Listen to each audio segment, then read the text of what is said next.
Good morning, sunshine. Good morning. How's it going? Not too bad. So today, the topic of the day is standing out. Yes. We thought we'd have a little fun with that. So Yes. I am Have just doing my multiple daily, hats that I use to stand out on social media. because you know what? You're a standout kind of gal. So there you go. So today, the whole topic of discussion is going to be focused around dealing with your competition and some various strategies to stand out above the crowd. One of those ways, obviously be outstanding in your field so that you can stand out. But we just figured that we would go through basically 5 different ways to help you find your voice and make your voice heard. Yes. It's a busy space out there. It is. One of the things that we teach new realtors that join our team is don't be a two-dimensional realtor, right? So you always see the business card, the laser, and the like, haha, nonsense. And then you see mine where I've got this hat and my corset, or one of mine where I have my samurai sword. One of the guys on our team had a guitar. So just having something that makes you stand out, makes you three-dimensional, gives people something to talk to you about beyond just the fact that you're a realtor. And also, in a way, it makes you more approachable, right? You're a real person that they're going to be talking to, and not a cardboard cutout. Exactly. Because they can get a cardboard cutout anywhere. That's why we have the crown today. Yes, I love it so much. So the first thing we wanted to talk about is understanding your competition. It's really hard to stand out if you don't even know who your competition really is, because it's not everybody. Correct. Right? Yep. So some ways that we can do that, you've been doing a lot of this lately, is... Oh, man. We got props, so of course the hats and whatnot, right, that we talk about. Backgrounds are a good one, right? I don't really have the space to do it, but I used to do my luxury videos in front of my coffin bookshelves and whatnot. So it was, people would look behind it and be like, "Whoa, what's on your background?" And like they'd be really intrigued with the skulls and whatnot. One of my favorites, I think, is kind of underutilized is catchphrases. So I don't know if anybody's familiar with Ryan George. He's really good at it. About every single pitch meeting video, there's going to be a point where he says super easy, barely an inconvenience, and it gets to the point where people are expecting it. If it doesn't happen, you're like, is he not going to do it? And a lot of those things start out unintentional, and then it just kind of goes with it. I've noticed a lot with me. I'll be like, so here's the thing, and I don't know where that came from. Or when I was doing lives for real estate, I would start it with hello, my spooky, so that I would end it with stay spooky, mostly because I was awkward on camera and I didn't know how to end a video. And so I figured if I had that one thing that I always say that end the video, it'll work out. But again, that's kind of an accidental thing that just happened. So I love using props, different, obviously I'm in the goth scene and whatnot. So I've got lots of medieval type stuff. I love getting dressed up and just having fun with it. And while I wouldn't recommend it to everybody, if that's not your bag, right, it is a good way to get you to stand out. And that's why I do the dancing ones. And I'm like, yes, I do wear this hat in public, but I'm not saying that you need to. Like, let's talk about other ways. That's your personality coming through, right? So yeah, not everybody's going to be a dancer. Not everybody's going to have a bunch of props. Like, I'm pretty calm, right? I mean, I do have a lot of costumes, but they're all in my garage right now. Because I am a costume girl and I do medieval stuff, or I used to do medieval stuff, and I've got belly dancing from my belly dancing days, and I'm horror, and so I've got all my creepy stuff, but it's all sort of put away right now, because where am I going to go and do it? In nowhere, Pennsylvania.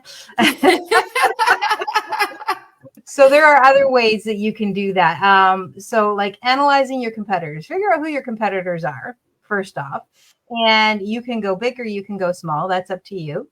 And then look at their strengths and their weaknesses. And yes, just because they're big does not mean that they do not have weaknesses. So if somebody's somebody's way of promoting their stuff is very controversial, that's going to alienate some people, right? And so maybe that's not you, or maybe that is you, and that's how you want to really sort of connect with people, is either be controversial or tell them, focus really heavily on the pain instead of the pleasure parts of these things, whatever it is. And also look for gaps in the market, whatever your market is, So maybe there are thousands upon thousands of people who are in making t-shirts, but there's always going to be an area that's maybe underutilized. For speaking of the goth thing, because I was thinking about this the other day, for weddings, parties, and whatnot. When you go to look up wedding invitations, they're all very flowery and pretty and whatnot. Now, that was difficult for me because I am not a flower girl. This was my bouquet at my wedding. Okay. My whatever centerpieces were peacock feathers. And I wasn't interested. And it wasn't like the big poofy stuff. It was tall and it was dark. My wedding was black and red and gold. So that's, I'm not the florals and the softs and everything else. So there's a market out there for somebody who doesn't do that. So, but when I look for goth stuff, you're all of a sudden it drops way down. So it's not necessarily that the wedding market is very much huge and there's lots and lots of people out there, but they're all doing the same thing. So find that gap and make it yours. Love that. Right? That's definitely a way. And then that's helps you sort of figure out your unique value that you can bring to whatever your niche is, whether it's a product or a service or any of those things. Love it. There's always going to be the naysayers who are like, oh, well, if it's not going anywhere right away, then there's no market for that. And, don't be a trendsetter. Just do what works. And there's a spot for that kind of thinking. But, if Jeff Bezos had that thought, he never would have surpassed Elon Musk. Well, yeah. And I mean, just because you can pull in information that is trendy or what everybody else is doing and apply it to your own niche. And now it might take your thing a little longer to reach the people that you're looking for, but that doesn't mean that they're not out there. But that's how you find out is do your research. Always do your research. If you go out there and you find that there is literally like you go to answer the public and you ask a question and no one's asking that question that you think people should be asking, then maybe there isn't a market for it, right? But it's a simple place to go. Answer the public is a great place to go to punch in your niche and see what people are asking about it or your niche that you're looking at, right? Because you might be branching out. So that's a good place to go and just find out, are people even asking questions about it? Love it. Content. You're a queen of content. I love making content. It's so fun. I don't understand people who overthink it because I tend to not overthink most things. I do have other things I hyper overthink, but it's so easy, right? And like, it's so often where you spend hours on one video and it gets no likes, and then you like angry post one that's 7 seconds long and it just takes off and you're like, what the heck? I didn't even put any time or energy into that one. But it's super important to understand what content is working, what days it's working better, what times it's working better, and really analyze that instead of just posting whenever you feel like it. Not saying that posting whenever you feel like it is a bad thing, but understand that there are, as much as the algorithm people don't like to say there are times where it's, your followers are more active than others, and that's where your optimal times come in. And there's a way that you can utilize both, right? So for Reels, you might get more strategic about the timing, the times and the days when you post, but stories are there for you to throw up whatever, whenever. And because they're going to be cycling through fast anyways. I mean, on Instagram, you can save them. And I believe on Facebook now they have a featured option if you wanted to try and feature it. Those are ways that you can sort of save it. But you've got your, if you're doing video, and even for stories, it doesn't have to be video. It can be text, right? And same with Reels. I mean, honestly, if you're really more comfortable with the text, you can create text posts in Reels. You just have to, give something in the background that makes their brain go, what's going on? But so you can post whenever you want. And then you also have your strategic posting. And then you also have the option of adding blog posts or your YouTube. If you're not so much into the video, because I know you're heavily video is your go-to, whereas I'm more on the verbiage, which is obvious by all of these podcasts. I talk so much. It's like, oh, I cut 10 minutes out and it was all me.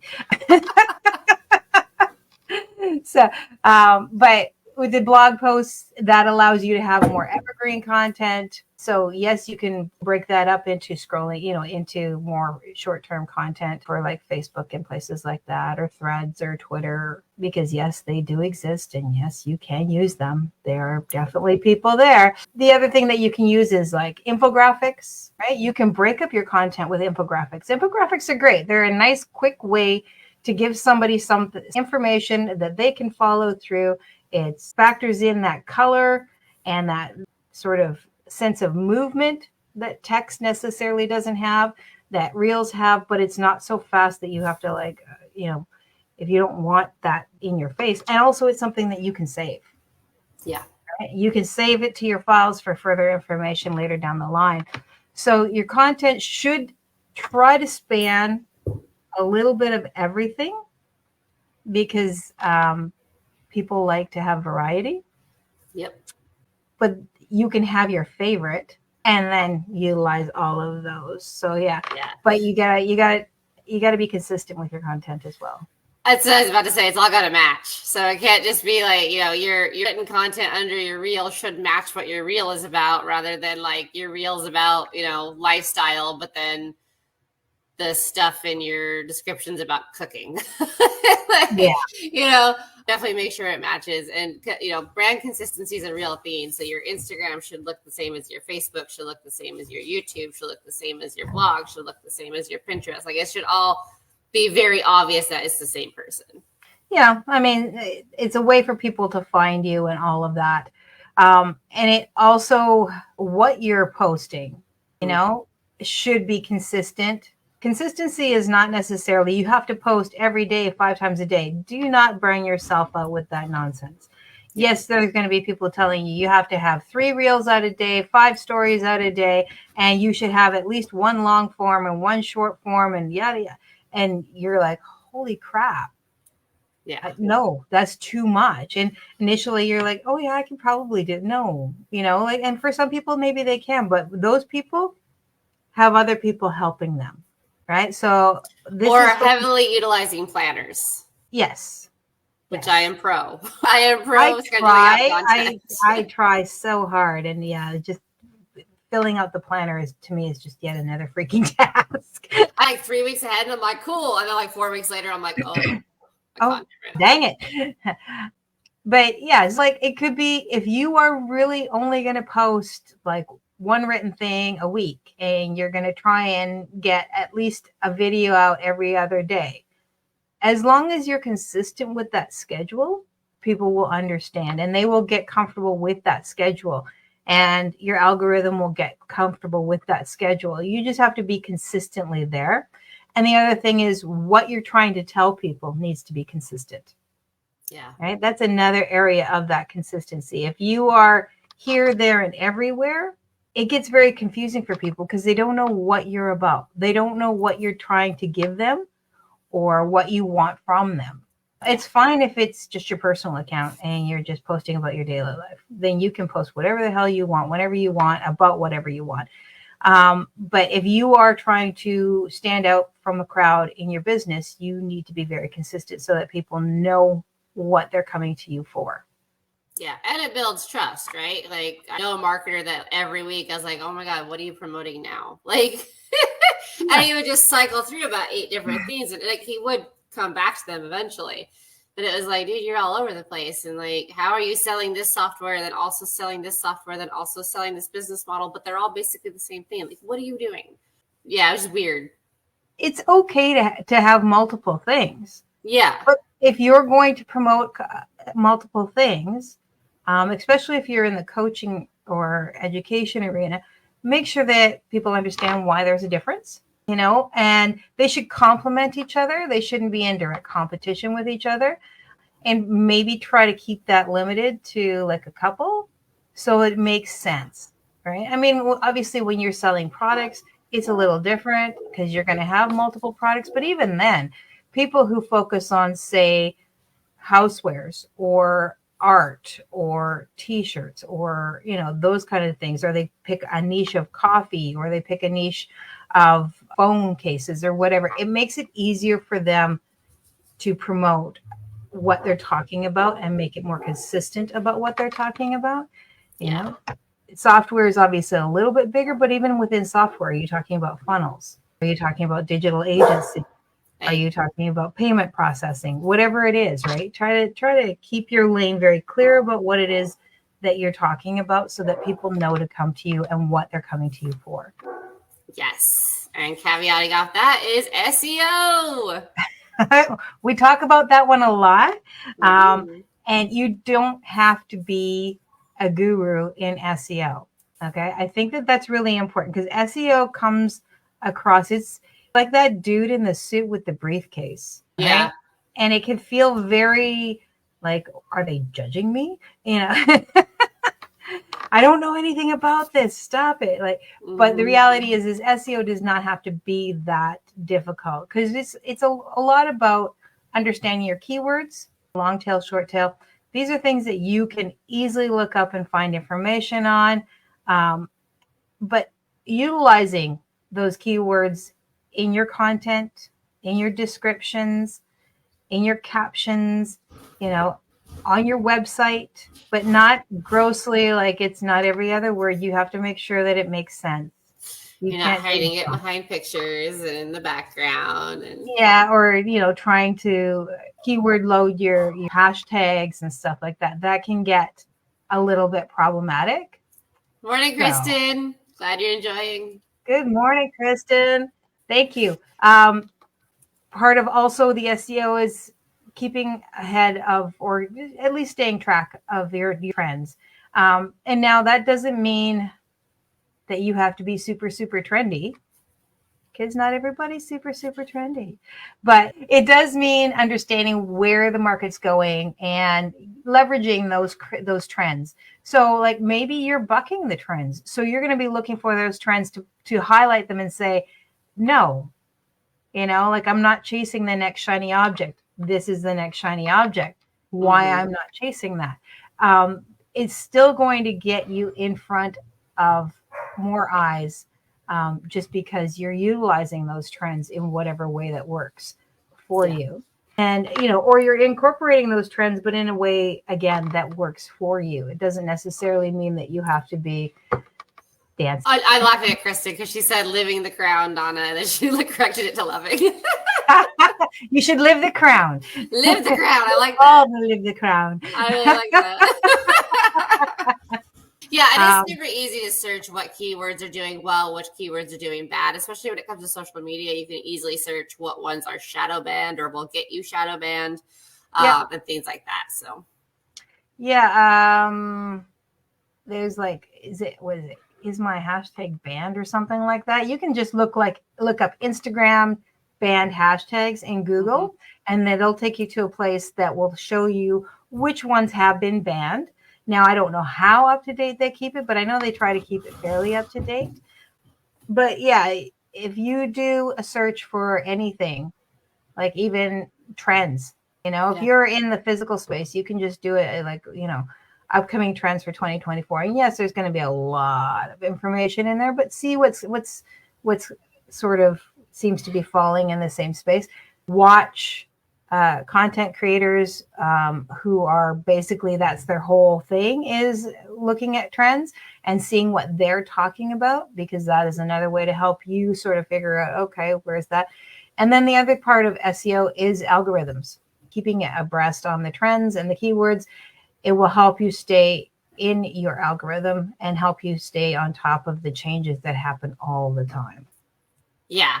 And embrace those changes, right? Because sometimes the new features that come out, again, like Instagram particularly, if you start using those new features, they look at you and go, oh, okay, we're going to push your account because you're actually using the stuff we put out. Versus the people who are like, new feature? Ooh, no, thank you. Yeah. Oh, yeah. Embrace the new. It's okay. But yeah, it's important to pay attention to that. Because I mean, even if you've got a static website where you do a lot of your stuff, recognize that Google has its own algorithms. And if you're trying to pull traffic from Google, you need to pay attention to the changes and whatnot that they're making. Because I know that they've made some changes recently, which has actually affected a lot of blog creators and whatnot and niche site people, it's given them a bit of a slap back, and they're trying to work their way around it, which that sucks, because you just get used to it and comfortable in building, and you've created this plethora of niche sites, and they're doing well, and then all of a sudden, boom, everything stops. So it's important to stay abreast of the information. That's why multiple income streams. Yes, exactly. Yeah, and a lot of that is still the ripple effect too, of like what we talked about a couple of weeks ago about Facebook and Instagram making changes that were affecting small businesses and whatnot. It's that same ripple effect of there's been so many scammers and so many just bad marketers out there that this is unfortunately what has to happen. And I'm still seeing Facebook ads that I'm like, I know for a fact that is fraud, but they're getting around the system. So you got to be so diligent. And yeah, it sucks when things like that happen and you have to kind of reset.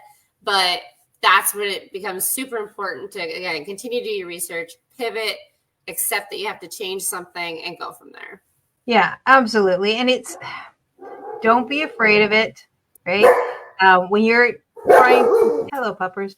When you're trying to stand out, it can be a little daunting.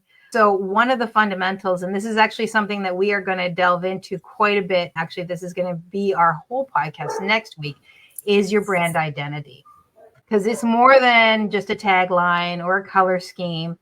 It's reflecting who you are, what your values are, and what your unique selling proposition is. And so if you don't have your brand identity set, that's going to be a very difficult thing for you to really stand out, because your brand is what's going to set you apart. Dove did its thing with, going after the every woman. And that's how they made their brand stand out. Nike does it, just do it. Yeah. Right. And yes, it's a tagline, but it's also their entire branding is built around people just getting up and doing it. And it's not just the ultimate athlete, but they also have, started to factor in your regular person, your kids and everybody, because that's who they're trying to reach, the sports people, but they're trying to reach all of them, not just your elite sports, right? Yeah. They're saying, just do it. Doesn't matter where you're at, start now, right? So it's two very big ways of branding. Elon Musk has branded himself as a rebel, so that's his branding. And then, you've got others that, they're branding themselves as eco or softer or more gentle, right? And so it really just depends. But whether you're Elon Musk is his own brand. Yeah. Love him or hate him, he's his own brand. Yeah. Right. And you got to remember too, like most of these people that are now recognized brands, they started out not being, right? So they started out with like, hey, what if our slogan is just do it? And I'm sure there are people who are like, that's stupid. That's not going to catch on. That's not memorable, right? So, Mr. Beast, again, I'm not really familiar with him other than the fact that he's a YouTuber, but I know his name because it's everywhere.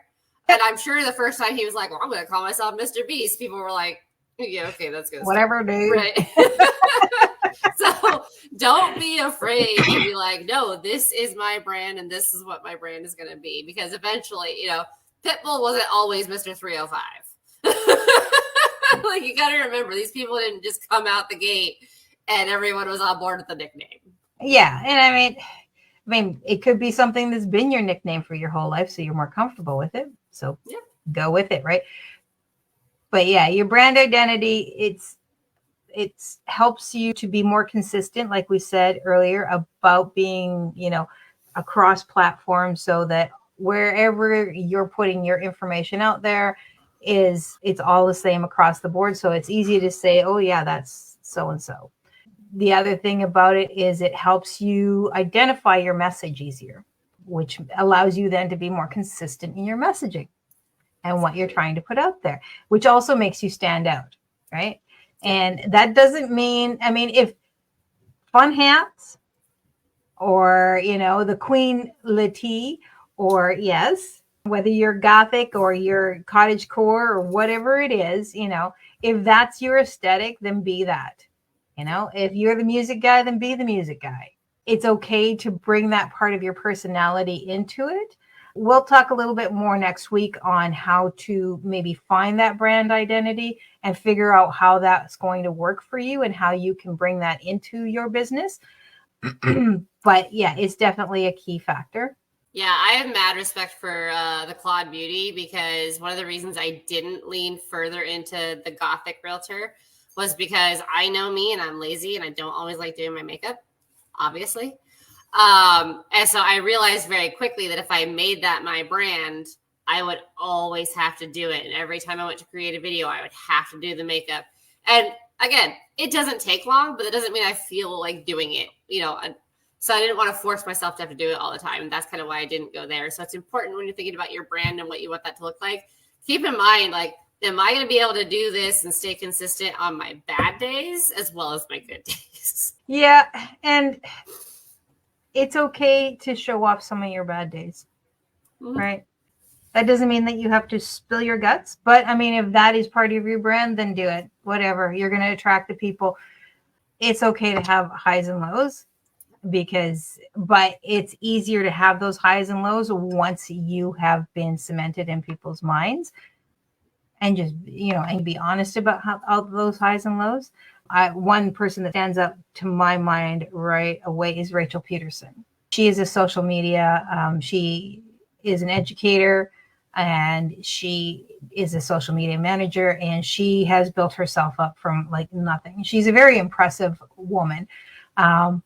And she went through a hard time, and she had to pivot, and she owned it, and she was very clear and open to people. She still maintained her branding, but part of that was just being open and honest. And so people, she probably lost some people. Yeah. Right. But at the same time, she also gained some people just by being honest in who she was. Yeah. Exactly. But, I look at that and go, okay, that makes a lot of sense. But yeah, Rachel Peterson, as far as branding, she's got it nailed, right? Who she is and what she is and what she puts out there and stuff like that is very clear, very obvious. She's in the digital space, and, she's all about the whole education and marketing process. So I love it. Yeah, that's a really important piece too, is like your persona, your superhero, your branding, whatever you want to call it, should still be authentic to who you are. So don't, make this persona that has absolutely nothing to do with who you actually are. Maybe it's the person you want to be. That's, that's an option. But definitely, like, authenticity is still super important when we talk about these things. Yeah, absolutely. So that is a few of the things. So understand your competition, do your analyzation, identify the gaps in the market, update your content game, make sure that you are doing cross-platform, that you're doing long form and short form, and that you're consistent in how you post and all that sort of thing. And intentional. Yes, absolutely. Be intentional. You are correct. I almost passed over that one. Leverage your SEO, that is your keywords, staying on top of trends and algorithm changes, no matter where you're posting. Embrace change. We say that a lot. Embrace the change. Don't cling to old ways just because they work. Reminds me of a joke. A girl goes to put a roast in the oven, and she cuts off either end, and she goes to put it in her husband's like, why do you do that? And she's like, I don't know, because mom always did that. Right. So she contacts her mom, and her mom's like, I don't know, because grandma always did that. So she contacts her grandma. She's like, Grandma, why do we cut the ends off the roast? She goes, because it was too big for my pan. Right. So I think that is a perfect representation of just because it's always been done doesn't necessarily mean it has purpose anymore. So don't stick, just, be willing to zag when other people are zigging and all that sort of stuff. And then lastly is your brand identity. Yes, which we're going to go deeper into next week. Real fast, Kristen, and anybody else who has the question, SEO stands for search engine optimization. Right. Yeah, sorry. Rude. It's rude of me. I do it all the time where I start using shortened abbreviations and acronyms, and people are like, what are you talking about? If you guys have any questions at all, as usual, you can either drop them in the comments. If you're watching this on replay, hit replay. This one will be up next week on the Dark Roast podcast. Last week's was up there now. We are also going to be changing the time from 9 a.m. Eastern to 10 a.m. Eastern going forward, because Rose does not live in a terrible place where she has time change issues. And I'm not making her get up at 5 o'clock to talk to us. That's just rude. So we're going to move the podcast to 10 a.m. on Eastern. Starting next week, and that will be until we fall back. So there you go. Any rate, so that is it for today. We tried to keep it a little bit more in track. We're getting better. No, we're getting worse, actually. This is way short. This is a lot shorter than last week, so we're getting better. I put super focus on that plan. Again, if you have any questions, drop them to either Rose or I. If you just want to reach out and get some more information about what we're doing or any of that sort of thing, please feel free to reach out. Each one of us has our own skill sets, so please don't feel like you're going to put one over the other. We'd love to hear from you, and we will see you next week. Bye, guys. Have a great Friday.